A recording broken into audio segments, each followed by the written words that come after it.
Dear viewers, अस्सलाम वालेकुम वरहमतुल्लाहि वबरकातुहू।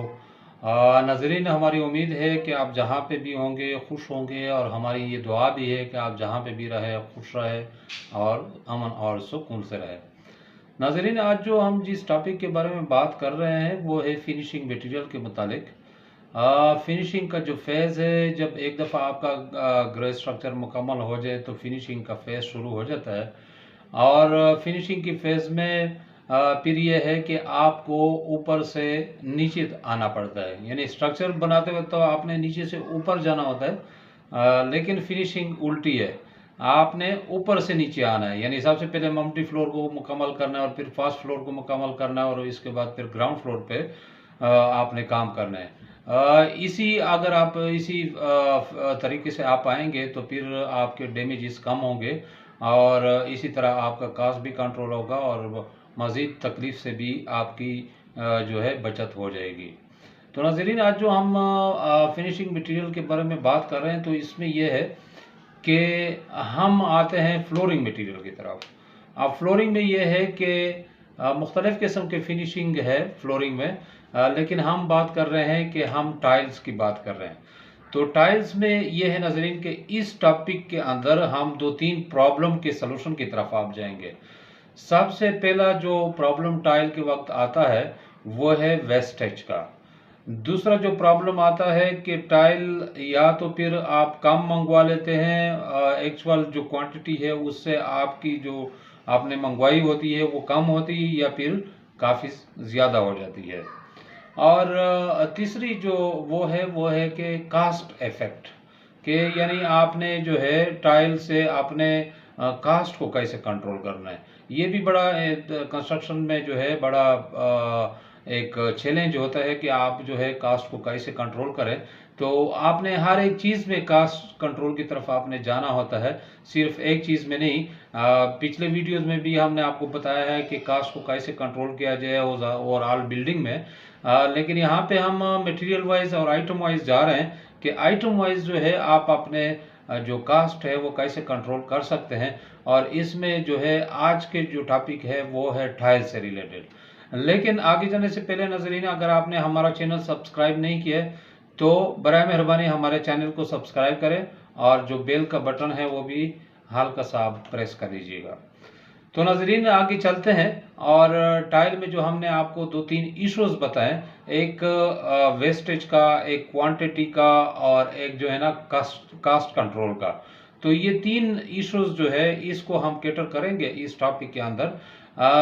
और इससे बचने के लिए, ये तीन प्रॉब्लम को सॉल्व करने के लिए हम आपको 10 टिप्स बताएंगे। अगर आप इन 10 टिप्स को अपनाएंगे तो डेफिनेटली हमारा दावा है कि आपके ये तीनों के तीनों मसले जो है वो आपके हल हो जाएंगे।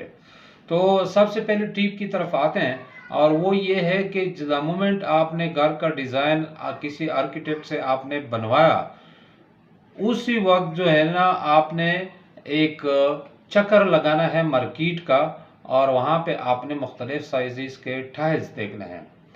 टाइल्स देखने के बाद जो टाइल आपको पसंद है आपने उनके डायमेंशन को नोट करना है, और उसके बाद फिर अपने प्लान में देखना है कि फर्ज करो वो इसी साइज के टाइल अगर आप इसमें ग्राउटिंग भी आप डाल दें जो कि 1.5 mm होता है, वो भी अगर आप डाल लेते हैं तो क्या वो साइज आपके बाथरूम में या आपके दूसरे स्पेस में, ड्राइंग रूम में, डाइनिंग रूम में, वो पूरे के पूरे आ रहे हैं या फिर वहाँ पे जो है कोई कट पीस भी आ रहा है। नाजरीन, कट पीस ना सिर्फ बुरा लगता है किसी भी फ्लोर में या किसी भी वॉल क्लेडिंग में, बल्कि इससे आपके वेस्टेज में इजाफा हो जाता है और ओवरऑल आपके कास्ट में इजाफा हो जाता है। तो आपने ये जो कट पीस का सिलसिला है ये आपने ख़त्म करना है, इसको कंट्रोल करना है, और कोशिश करनी है कि आपके जो पूरे पूरे टाइल्स है वो स्पेस के अंदर आ जाए, चाहे बाथरूम के फ्लोर पे हो, चाहे उसके वॉल पे हो, या फिर दूसरे जो आपके स्पेसिस है,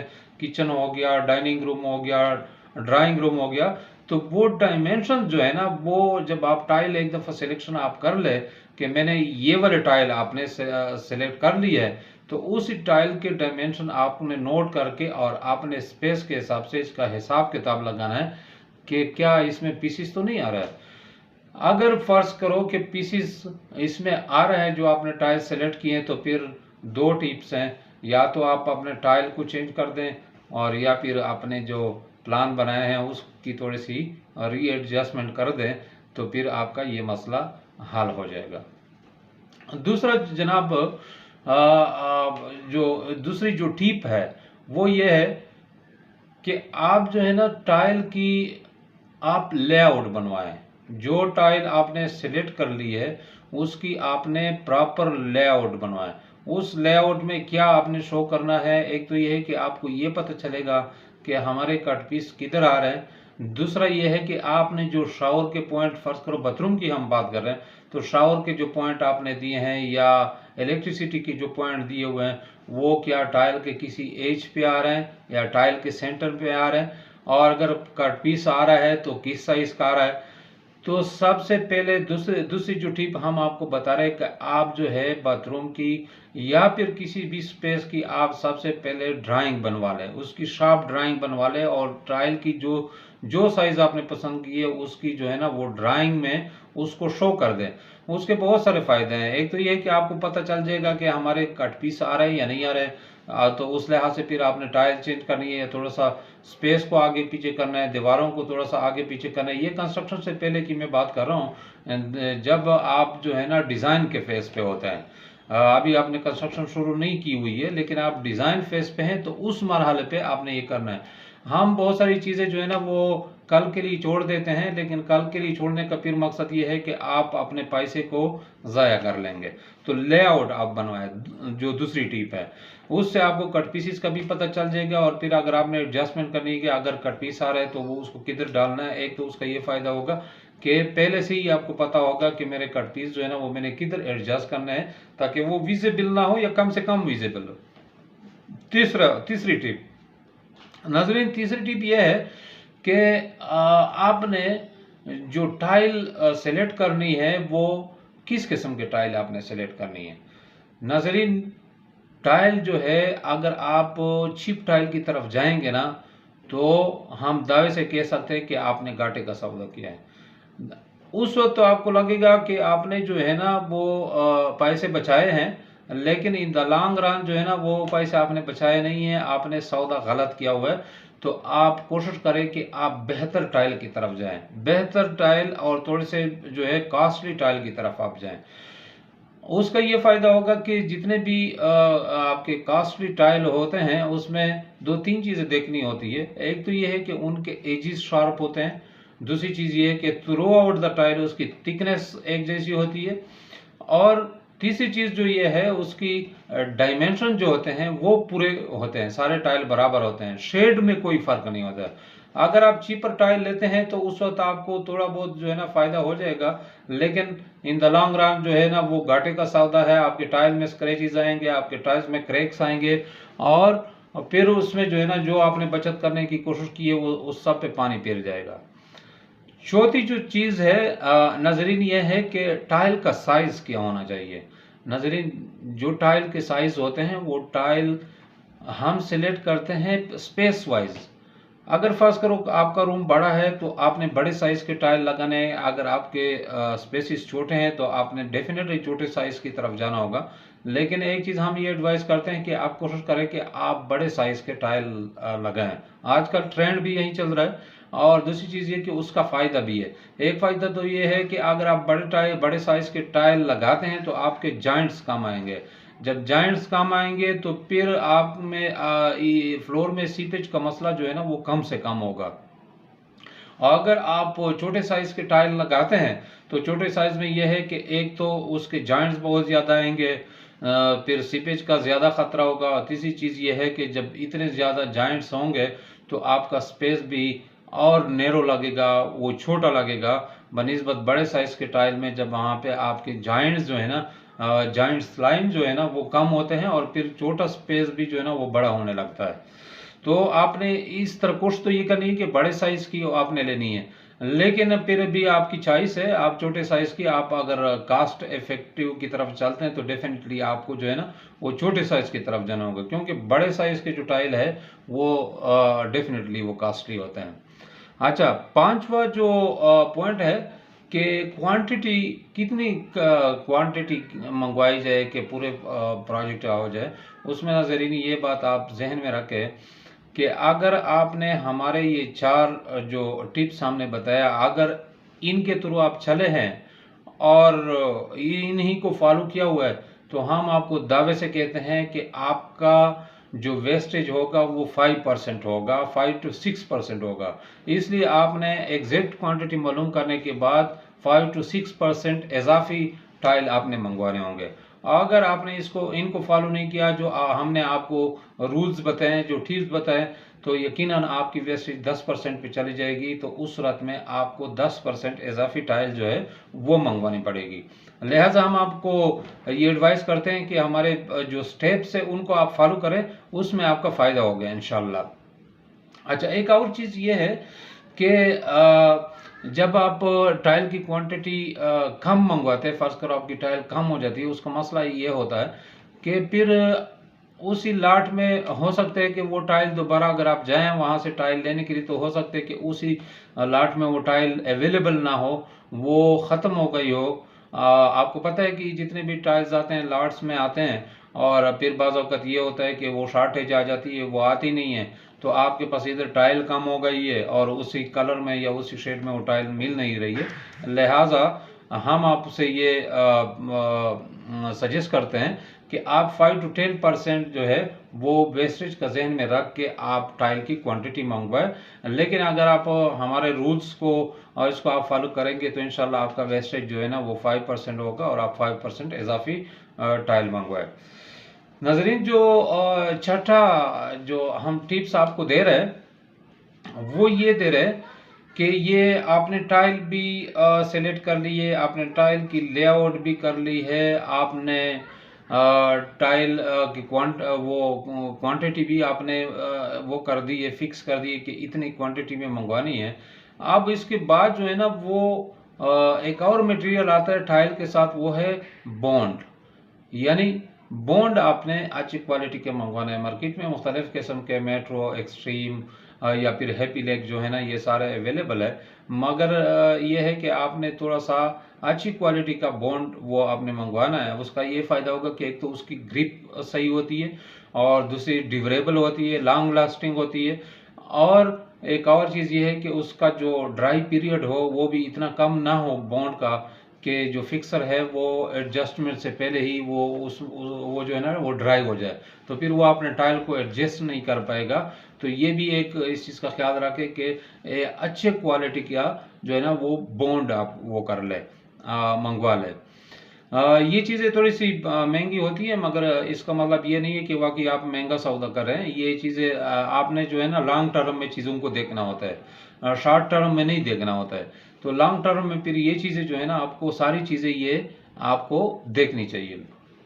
नाज़रीन, एक और चीज़ हम आपको बता रहे हैं कि ये सारे 6 स्टेप आपने फॉलो कर दिए, और उसके बाद जो 7वां स्टेप है, आपने किसी एक एक्सपर्ट को आपने हायर करना है, टाइल फिक्सर। अगर आप 2-4 पैसे बचाने के लिए किसी अनाड़ी को या कम पैसे वाले आपने टाइल फिक्सर को हायर कर लिया, तो जितने जो पहले जो 6 स्टेप्स आपने किए हैं वो सब पे पानी फिर जाएगा और उसका कोई फ़ायदा नहीं रहेगा। तो ये देखें कि आपने एक अच्छा एक्सपीरियंस जो है ना वो टाइल फिक्सर आपने सेलेक्ट करना है, और आप मालूम कर ले, उसके काम देखें, आप जाएं उनके साथ जाएं और उनसे पूछें कि यार जो जो काम आपने किए हैं वो हमें दिखाएं, और वहाँ से फीडबैक भी ले लें लोग क्या कह रहे हैं। तो वो जो है ना वो उसकी क्वालिटी आप चेक करें कि इसकी जो वर्कमैनशिप है वो कैसी है, स्किल्ड है या स्किल्ड नहीं है, तो उससे आपको अंदाज़ा हो जाएगा। फिर वो रिप्यूटेड भी होते हैं, किसी भी इलाके में जो है जो अच्छे टाइल फिक्सर होते हैं वो रिप्यूटेड होते हैं, लोगों को पता होता है कि ये कौन सा जो है वो अच्छा है, कौन सा अच्छा नहीं है। तो आपने एक एक्सपीरियंस टाइल फिक्सर को आपने सिलेक्ट करना है, हायर करना है। इसकी स्किल के अलावा, जो टाइल फिक्सर की स्किल के अलावा, इसमें एक चीज़ ये देखें कि वो फ्लेक्सिबल भी हो। फ़र्ज़ करो कहीं पे कोई गलती हो गई या आप डिज़ाइन चेंज करना चाह रहे हैं या कुछ अपना आइडिया इसको बताना चाह रहे हैं, तो उसमें मानने की सलाहियत हो। ये ना हो कि वो बिल्कुल जो है ना पत्थर की लकीर हो कि बस जो भी मैंने कर दिया वो वही ठीक है। तो आपने ये भी देखना है कि पर्सनल एटीट्यूड जो इनका है वो भी आपने देखना है, तो आप उनके साथ फिर कंफर्टेबल रहेंगे। काम भी हो और कंफर्टेबिलिटी के साथ हो, यही यही जो है ना वो गोल होती है ना, एक अच्छी बात यही होती है। अगर आप फ़र्ज़ करो वो बहुत ज़्यादा स्ट्रिक्ट है और फ्लेक्सिबल नहीं है, तो वो तो अपनी मर्ज़ी से करेगा, आप उसको जो भी बताएंगे वो कहेगा कि नहीं जो जानता हूँ मैं जानता हूँ, आपको आपको क्या पता है। तो इस वजह से फिर जो आपस में जो रिलेशन होते हैं वो ख़राब हो जाते हैं और फिर जो है ना वो एंड रिज़ल्ट जो काम का होता है वो सही नहीं होता है। तो आपने इन चीज़ों का ख्याल रखना होता है कि टाइल फिक्सर ह्यूमन बीइंग होता है, तो उसको फ्लेक्सिबिलिटी भी आप उसमें देखें, स्किलफुल भी हो और फ्लेक्सिबल भी हो। ये दो चीज़ें आपने ज़रूर इसमें देखनी है। एक और चीज़, अब आपने टाइल फिक्सर भी हायर कर दिया, एक्सपीरियंस टाइल फिक्सर आपने हायर कर दिया, अब इसके अलावा आपने ये भी देखना है कि जो जो टाइल फिक्सर मैंने सेलेक्ट कर लिया, जो मैंने हायर कर लिया, उसके पास जो टूल्स है, जो औजार है, वो स्टेट ऑफ द आर्ट है या नहीं है। अगर उसके पास वही पेचकश और दूसरी चीज़ें हैं, कैंची है, पेचकश है और इन चीज़ों से वो आपकी टाइल की कटाई करेगा, तो वो तो सत्यानाश करेगा। तो फिर तो ये सारी प्रैक्टिस ही बेकार है। जो हमने स्टेप बताए, 7 स्टेप आगे की जो बताएं, वो सब बेकार है। तो ये भी आपने देखनी है कि उसके पास state of the art cutting tools हो। उसमें यह होगा कि टाइल की कटाई में आसानी होगी, टाइल की कटाई में सफाई होगी, ठीक है ना। तो ये चीज़ भी आपने उसमें देखनी है कि उसके पास जो टूल्स हैं वो स्टेट ऑफ द आर्ट जो है ना वो टूल्स हो इनके पास। एक और चीज़ जो है, जो टिप हमारी नंबर 9 है, वो हम आपको ये बता रहे हैं कि टूल्स के साथ साथ और टाइल फिक्सर के साथ साथ एक चीज़ और ये है कि जब ये टाइल लगा लेता है तो उसके बाद फिलिंग भी करनी पड़ती है, ग्राउटिंग करनी पड़ती है। अब उस ग्राउटिंग में एक तो उसकी क्वालिटी है, वो भी किसी अच्छी कंपनी का ग्राउट हो, और दूसरा है उसका जो कलर है। अमूमन जो टाइल फिक्सर होते हैं उनको कलर का आइडिया इतना ज़्यादा नहीं होता है, बस जो भी उनका अच्छा लगा वो कहते हैं ये वाली जो है ना वो लेके आ जाए। लेकिन आप अपने टाइल को आपने देखना है। हम आपसे ये कहते हैं कि आप मैचिंग में आप ले लें, टाइल से मैचिंग में ले लें, ताकि ज़्यादा ये जो झरिया होती है ना वो हाईलाइट ना हो। और अगर आप उसको हाईलाइट करेंगे तो फिर स्पेस जो है ना वो आपकी छोटी लगेगी, आपकी टाइल बैकग्राउंड में चली जाएगी और सिर्फ जो है ना जॉइंटिंग लाइंस ही आपको नजर आएंगे। तो हम आपसे ये कहते हैं कि आप इसको मैचिंग में ले लें, टाइल से मैचिंग में ले लें। टाइल से टाइल मुख्तलिफ किस्म के होते हैं। फ़र्ज़ करो कोई टाइल जो है ना उसमें पैटर्न है, वो उसमें 2 कलर या 3 कलर यूज़ हुए हैं, तो आपने जो सबसे ज़्यादा उसमें जो कलर यूज़ हुआ है आपने उसी कलर की आपने ग्राउटिंग जो है ना वो सेलेक्ट करनी है। अगर आप कंट्रास्ट में जाएंगे या जो कम कलर उसमें इस्तेमाल हुए तो फिर भी आपकी वो हाईलाइट हो जाएगी, जो आपकी जॉइंट्स लाइन है उसकी वजह से भी जो है ना वो फिर जो आपकी स्पेस होगी उसकी जो कुशादगी है वो इस तरह आपको फील नहीं होगी। सबसे आखिरी स्टेप और सबसे इम्पोर्टेंट स्टेप ये है नाजरीन कि ये सारे 9 स्टेप्स जो है ना आपने मुकम्मल कर लिए। अब आखिरी जो स्टेप ये है कि आपने जितने भी आपने टाइल लगवाए हैं उन टाइल को आपने प्रोटेक्ट कैसे करना है। अभी आपके प्रोजेक्ट में बिजली का काम भी हो रहा होगा, आपके प्रोजेक्ट में फॉल सीलिंग का काम भी हो रहा होगा, आपके प्रोजेक्ट में पेंट का काम भी हो रहा होगा। उनके औजार, उनकी गोड़ियाँ, उनकी दूसरी चीज़ें जो है वो भी इसके ऊपर वो घसीटते रहेंगे, ठीक है ना। और फिर ख़तरा ये होता है कि टाइल क्रैक ना हो जाए, टाइल में स्क्रैचेस ना आ जाए। तो इन सब से बचने के लिए आपने टाइल को जो है ना जितने भी आपने टाइल्स लगाए उसको आप कवर कर लें, कवरिंग मटेरियल से आप इसको कवर कर लें। कवरिंग मटेरियल में सबसे जो अच्छा मटेरियल है वो ये है, जो सस्ता भी है, वो ये है कि जिप्सम बॉर्डर का जिप्सम पाउडर जो है उसको वो बना के लिक्विड बना के उसमें पानी डाल के और वो पूरे सरफेस के ऊपर इसको जो है वो पेस्ट कर दे। वो बहुत जल्दी सूख जाता है और बहुत ज़्यादा वो हार्ड भी हो जाता है। कोई भी चीज़ इसके ऊपर वो हो जाए तो कोई मसला नहीं होता। तो नाजरीन, अगर आप इन 10 स्टेप्स को, इन 10 टिप्स को जो हमने आपको बताए हैं, आपने एक्सपीरियंस की बुनियाद पर, अपने रिसर्च के मुताबिक, हम आपको गारंटी देते हैं कि आपकी टाइल में दो तीन फ़ायदे आपको डेफिनेटली मिलेंगे।